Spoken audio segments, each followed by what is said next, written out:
Hello and welcome to this tutorial.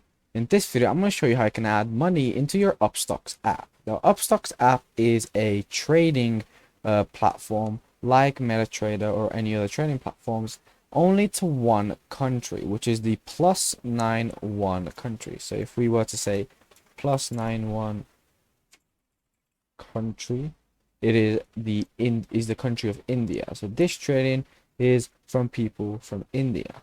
Now you're going to log in with your phone number, and every single time you log in, it's going to ask you for your one-time password. From here, you're going to proceed to the fund section, and you're going to press this add fund button.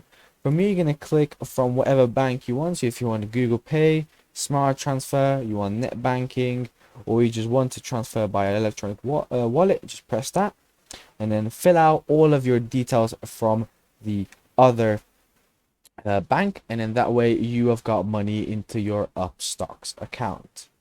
Thank you so much for watching. If you enjoyed, please like and subscribe, and I'll see you soon.